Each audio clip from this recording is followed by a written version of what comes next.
Fala galerinha de xadrez, tudo beleza?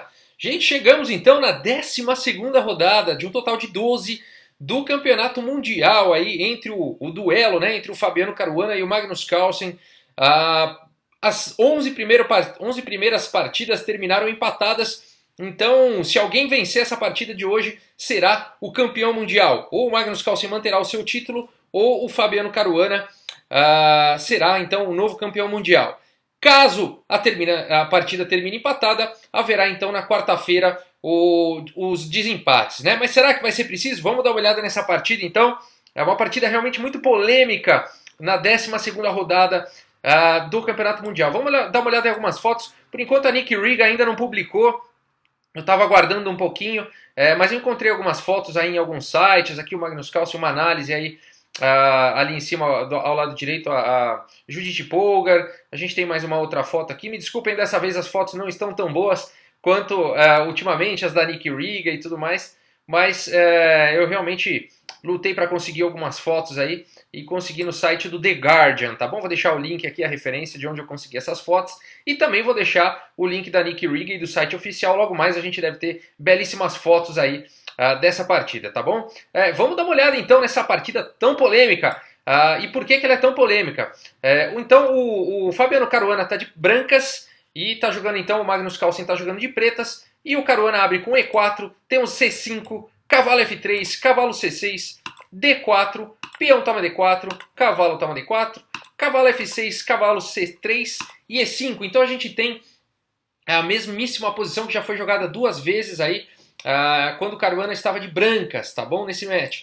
Cavalo de B em D5, D6, exatamente como na última partida onde o Caruana estava de brancas. Cavalo D5, cavalo toma em D5, E toma em D5. Só lembrando, né, pessoal, que aqui o cavalo não pode tomar aqui em E4. Simplesmente o cavalo aqui vem para C7 dando cheque e vai capturar a torre na sequência, né?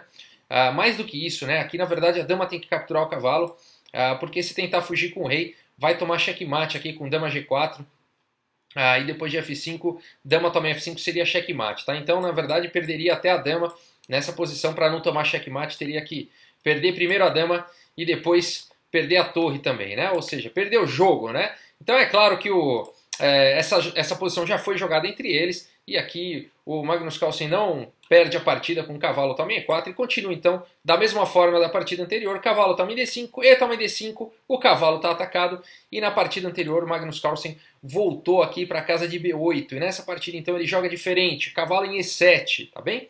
E a partida seguiu então com C4, cavalo aqui em G6, esse cavalo tem que sair da frente do bispo, né, para o bispo poder desenvolver, ele estava muito ruim em E7, cavalo G6 então foi jogado, e dama em A4. Aqui o Caruana já está ameaçando, né, um cheque descoberto aqui, provavelmente com o cavalo em C7, dando um cheque tanto com o cavalo quanto com a dama, seria um cheque duplo, né, e descoberto, perdendo a torre, enfim, está ameaçando fazer um estrago aí na posição, mas tudo bem, é tranquilamente defensável, e o Magnus continua aqui com o bispo em D7, então, e agora é o Caruana que tem que fazer alguma coisa, né? Esse bispo na mesma diagonal da dama, as pretas estão ameaçando aqui A6, né? E aí a posição ficaria complicada para o Caruana, ele tem que fazer alguma coisa em relação a isso, e ele tem que tirar a dama daí então, dama B4, com um tempo sobre esse peão em D6, ameaçando então o cavalo capturar em D6, e bispo F5 então foi jogado. Agora a dama está defendendo, né? O bispo saiu para uma excelente casa em F5 e agora as pretas estão defendendo bem aqui o peão de D6. E aqui então o Caruana faz um lance bastante agressivo aqui, H4, né, tentando fazer uma expansão realmente aí na ala do rei. Não dá para tomar aqui, ó, cavalo toma H4. As brancas teriam uma continuação muito boa com torre toma em H4, simplesmente, tá? E você fala, mas a dama vai capturar então em H4, mas aí as brancas ficariam vencendo aqui com o cavalo C7, a dama não estaria mais guardando a casa C7, tá? Então essa aqui é a chave dessa posição, seria uma posição vencedora aqui para o Caruana. Então depois de H4 não dá para capturar esse peão, e a partida seguiu com H5, né? Seria muito incômodo se as brancas pudessem avançar com esse peão para H5, então H5 pelas pretas impede isso, bloqueia a subida desse peão. E a partida seguiu então com dama em A4 mais uma vez, né? Agora que esse bispo está aqui em F5, não está mais em D7, mais uma vez ameaçando aí o cheque descoberto. E aqui o Magnus Carlsen joga bispo D7, então mais uma vez defendendo do cheque descoberto. E a mesma situação, né? O Caruana tem que tirar a dama daqui, e ele joga então dama em B4, e parece que está repetindo o lance, né? E aqui o Magnus Carlsen jogou o bispo em F5, praticamente propondo um empate, né? Aqui, se as brancas jogarem então dama em A4, o Magnus Carlsen vai jogar bispo D7 e eles vão empatar a partida. Ah, Rafael, mas existe a regra aí de que no Mundial não pode empatar a partida antes do lance número 30. Na verdade, a gente só esclarecendo essa regra, ela existe realmente, e a partida ela não pode ser empatada por concordância mútua, tá? Então alguém não pode propor o empate para o outro, dar a mão e simplesmente empatar, tá? Agora, se for no caso de repetição, 3 repetições ou afogamento, difícil, né? Você ter um afogamento antes do lance 30, mas pode acontecer. Então, tanto por afogamento quanto por repetição, pode ser empate antes do lance 30, tá bom, pessoal? Então aqui realmente havia uma chance real de empatar. O Magnus Carlsen já está demonstrando claramente aqui a intenção dele de empatar, repetindo os lances. E agora cabe ao Caruana ver se ele quer empatar ou não. E o Caruana, então, não joga dama aqui em A4, e ele quer ganhar. E ele vai para bispo E3, então, fazendo uma pressão aqui no peão de A7, desenvolvendo o bispo. E a partida seguiu com A6, então, atacando o cavalo. O cavalo tem que sair daí. Cavalo C3, dama C7. Essa dama ela é muito bem colocada aqui em C7. Ela faz uma pressão aqui na coluna C, na coluna semi-aberta. Ao mesmo tempo, mantendo o olho aqui em D6. Permitindo com que a torre jogue. Um excelente lance aqui pelo Magnus Carlsen. G3 pelo Caruana, bispo em E7, e aqui já o Caruana começa a enfrentar algumas dificuldades. Por exemplo, se ele quiser desenvolver esse bispo aqui, em G2, por exemplo, as pretas podem... Bom, algumas possibilidades existem nessa posição. Tem até um lance interessante aqui, que seria o lance bispo D3, tá bom? Aproveitando que o bispo saiu dessa diagonal aqui, e bispo D3 faria uma pressão aqui em C4, seria uma possível continuação, tá? E se jogar, por exemplo, aqui bispo E2, as pretas teriam um lance bastante incômodo aqui, E4, tá bom? Dando a casa E5 para o cavalo, restringindo bastante o movimento das brancas. Por exemplo, roque e cavalo em E5, a gente vê uma posição muito complicada aqui já para o Caruana, né? Não tem nada de imediatamente acontecendo aí, mas a gente vê que as pretas estariam expandindo bastante. Então o Caruana nessa posição, um momento crítico, o primeiro momento crítico da partida, e ele segue com um lance bastante interessante, F3 então, tá bom? Com ideias aí, né? Então mantendo o bispo segurando aqui e também evitando a descida do peão para E4. E a partida seguiu com cavalo em F8, esse cavalo vai manobrar então para uma melhor casa, via D7, né? Então uma manobrinha bastante interessante aqui, quem sabe vir para C5, né? Então uma manobra legal de cavalo, começando com cavalo em F8. Cavalo E4 foi jogado, cavalo D7, bispo então em D3, roque, e aqui mais uma vez o Caruana tem que decidir o que fazer, para que lado ele vai rocar, né? E muito complicado aqui decidir, né? Se ele já, por exemplo, der um roque curto aqui, não foi o lance jogado, mas a gente poderia ter a continuação aqui com o bispo toma em E4, e aí as brancas têm que decidir aqui. Se tomarem de bispo, as pretas vão ficar muito bem com toda a iniciativa aqui, com F5, por exemplo, ó. E aí depois de bispo D3, F4, e as pretas têm um excelente jogo nessa posição. E se tomarem aqui, depois de bispo toma em F4, tomarem de peão, né? O próprio peão está bloqueando aqui, as brancas vão ficar com o bispo mal aqui, e uma estrutura de peões também bem perigosa, bem delicada, né? Então já uma situação complicada, depois que as pretas rocaram, mais uma vez um momento crítico, o Caruana tem que decidir o que fazer, e ele vai para o lance torre H2, muito interessante aqui a ideia do Caruana, ele quer na verdade dar o grande roque, e depois jogar a torre em C2, para evitar complicações de ter o rei na coluna C, que é a coluna semi-aberta perigosa. Então aqui já um plano bastante profundo aqui, do Caruana, torre H2, um lance realmente muito preciso, muito bom do Caruana. E a partida seguiu com torre de A em C8, grande roque, bispo em G6, e nessa posição você pode falar assim, por que as pretas não jogam já um B5, aproveitando que esse rei está na mesma coluna da dama, esse peão está cravado e tudo mais. Na verdade aqui teria o recurso então de torre C2, foi para isso que o Caruana jogou torre H2, tá bom? E a partida poderia seguir com torre B8, C toma B5, A toma B5, rei B1, por exemplo. Depois de torre toma C2, bispo toma C2, uma posição completamente equilibrada aqui, sem nenhum perigo para o Caruana, tá bom? Então, por isso que depois de grande roque, o Magnus Carlsen não foi para B5 imediatamente e jogou primeiro bispo G6. Esse bispo G6 foi muito interessante, e foi comentado aqui pela Judith Polgar, inclusive comentou esse lance, dizendo que aí a ideia era clara de jogar F5 e começar realmente a ganhar muito espaço, e aqui já o Magnus Carlsen estava começando a ficar melhor na posição. A torre C2, então, continua a partida com torre C2, F5, então atacando esse cavalo. Cavalo em F2, muita gente estava esperando aqui o lance cavalo G5, e poderia ter a continuação, bispo toma G5, H toma G5, E4, então, e depois de bispo F1, F4, a gente vê que as pretas estão expandindo muito, depois de, por exemplo, bispo toma em F4, cavalo C5, F toma em E4, bispo toma em E4, uma posição aqui realmente dominante para as negras, né? Seria uma continuação muito tranquila para o Magnus Carlsen, ele iria adorar jogar essa posição. Então, depois de F5, o Caruana foi para cavalo em F2, e a partida seguiu com cavalo em C5, F4, então aí tentando segurar um pouco essa expansão com F4 das negras, A5 atacando a dama tem que voltar, ela não tem muitas casas aí, dama D2, E4 atacando o bispo, bispo em E2, e a gente vê claramente que o Magnus Carlsen está com uma posição melhor aqui, né? Ele conseguiu expandir, e agora ele joga o lance bispo em E8, um excelente lance, já está ameaçando coisas terríveis aqui na ala aqui da dama, né? Que é onde está o rei. Por exemplo, né? Se aqui as brancas vacilam jogando, por exemplo, bispo D4, as pretas ficariam muito bem com o bispo aqui em A4, atacando as duas torres. Mas é fácil, é só subir o peão, né? E depois, então, por exemplo, de B3, simplesmente bispo toma em B3 poderia ser jogado, aproveitando que as brancas não podem capturar o bispo. Por exemplo, A toma em B3, simplesmente cavalo toma em B3, dando um cheque e capturando a dama na sequência. Então seria uma posição, depois aí de bispo A4, muito complicada para as brancas, uma das torres ia perder aí, né?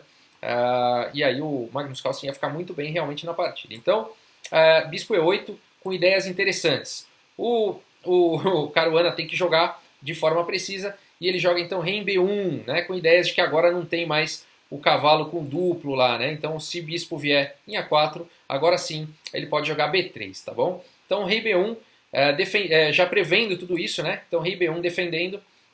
E a partida seguiu então com bispo F6, e agora as pretas têm um bispo extremamente ativo, um cavalo que não pode ser facilmente expulso daqui, uma posição realmente muito boa, a torre vai poder vir para a coluna A, o peão vai poder descer, e um ataque vai se construir aí. Torre E1 foi jogado, A4, dama B4, tentando segurar talvez a descida aqui do peão, G6 foi jogado, e agora então o Magnus Carlsen selou completamente qualquer possibilidade de ataque aqui na ala do rei. Então ele travou completamente o centro, travou completamente a ala do rei, e agora ele está livre para começar o ataque na ala da dama, tá bom? A G6 selando então qualquer possibilidade de contra-ataque do Caruana. Torre D1 foi jogado, não há lances para fazer. Torre em A8, e aqui a ameaça imediata aqui é A3, é abrir toda a posição. O bispo vai poder entrar em A4, enfim, tá realmente muito complicado. Dama em A3 foi jogado aqui pelo Caruana. E um comentário importante sobre essa posição. Magnus Carlsen 43 minutos no relógio, esse é o lance 32. E o Caruana com próximo aí de 15 minutos no relógio, não me lembro exatamente, mas próximo de 15 minutos no relógio. Posição completamente dominante aqui do Magnus Carlsen. E a partida não continuou. Como assim? E agora entra toda a polêmica. Nessa posição, o Magnus Carlsen ofereceu um empate. Por quê, né, gente? Então, assim, começa toda a polêmica a partir daqui. E o Caruana, claro, aceitou. É uma posição muito delicada aqui para o Caruana. Não tem muito o que jogar. Ele está completamente esmagado aqui na posição. Pouco a pouco, o Magnus Carlsen, com muito mais tempo no relógio, poderia construir aqui uma posição vencedora. E ele ofereceu um empate, né? E aí, gente, começou toda a polêmica, o Caruana aceitou, a partida terminou empatada, então. E aí a gente tem as declarações, por exemplo, do Kasparov aqui, na luz dessa oferta de empate chocante aí do Magnus, numa posição muito superior e com muito mais tempo, eu reconsidero aí a minha avaliação sobre o Magnus Carlsen ser o favorito nas rápidas. Os tie breaks, né, o empate, o desempate, né, nos tie breaks, requer realmente nervos de aço. E parece que o Magnus Carlsen está perdendo aí os seus nervos. Tá? Ele quis dizer aí que o Magnus Carlsen está ficando doido, né? Praticamente por oferecer um empate com uma posição muito melhor e com muito mais tempo no relógio. Tá aí a opinião do Kasparov sobre o que aconteceu, mudando então a sua avaliação e colocando, na opinião do Kasparov, então, o Caruana como favorito nas rápidas por estar com um equilíbrio maior aí. Aqui a gente tem a opinião do Nakamura também, do Ricardo Nakamura, e ele diz o seguinte, ó, tweetou agora há pouco, considerando que o Caruana tem exibido aí, geralmente, habilidades superiores em todas as facetas nesse match, preparação de abertura, meio jogo, transição de meio jogo e nos finais, seria muito estranho o Fabiano Caruana perder esse match. Então tá aí a opinião também do Ricardo Nakamura, considerando por todo esse histórico do match, um preparo melhor do Caruana, umas transições aí de meio jogo e de finais mais precisas do Caruana, na opinião do Nakamura, ele tem tudo para levar, mesmo nas rápidas, né? E aqui a gente tem também o depoimento dos dois, né? Aqui o Carlsen na mídia, então, colocando, ó, eu não necessariamente estava indo para o meu melhor, o Carlsen falou, eu admito que nesse contexto aí eu só queria mesmo empatar. Então aqui ele admite que tudo que ele queria era o empate, eu só queria uma posição completamente segura, onde eu pudesse colocar um pouco de pressão. Se o empate não pudesse ser um resultado satisfatório, obviamente que eu iria me aproximar de forma diferente. Então ele está aqui admitindo que o empate para ele estava ok, que era o que ele queria. E o Caruana diz o seguinte, olha, eu fiquei um pouco surpreso aí com essa oferta de empate, realmente. Eu não poderia ficar melhor nessa posição, não poderia ficar melhor do que a posição do lance 31, e eu realmente não tinha nenhuma ideia ativa. Aqui ele confessa, não tinha realmente o que fazer. As pretas estão melhores, né? E ele falou, bom, pelo menos aí eu estava achando que eu estava pior, né? E estava achando que ficaria muito pior mais uns lances para frente. Então aqui o Caruana confessando que realmente estava pior e, claro, aceitou, né, a oferta de empate. Então, muito polêmico, né? Bom, pessoal, nós vamos ter então o desempate, tá bom? Depois de amanhã, na quarta-feira, corrigindo aí, eu tinha dito que ia ser na terça-feira, vai ser na quarta-feira, tá bom? E como é que vai ser esse desempate? Então na quarta-feira, agora dia 28 de novembro, a gente vai ter esse desempate. Serão 4 partidas de 25 minutos para cada jogador, com incremento aí de 10 segundos por lance, tá bom? Então 25 minutos para cada jogador, com incremento de 10 segundos por lance, 4 partidas. Se por acaso terminarem empatadas, serão jogadas mais 2 partidas de blitz, 5 minutos para cada um, com 3 segundos de acréscimo. Se essas partidas empatarem, mais 2 de blitz e assim por diante, até um total de 10 partidas de blitz, tá bom? E aí, mas e aí, Rafael, se empatarem as 10 partidas de blitz? Bom, aí a decisão é o Armageddon, tá? Como é que é esse Armageddon? Tem um sorteio e um jogador aí, o jogador que venceu o sorteio vai poder escolher a cor, tá? Quem for com as peças brancas vai ter 5 minutos no relógio e tem a obrigação da vitória. Já o jogador de negras vai ter 4 minutos no relógio e a vantagem do empate. Ou seja, se empatar, quem está de pretas é campeão. Tá? Então as brancas têm que ganhar no Armageddon. Então aí não tem jeito. Aí realmente somente um campeão vai existir. Tá bom? Então vamos aguardar. Quarta-feira, todas essas partidas serão no mesmo dia. A gente espera que não precise ser todas, né? E que se defina da forma mais rápida possível. Na quarta-feira, então, dia 28/11. Tá bom?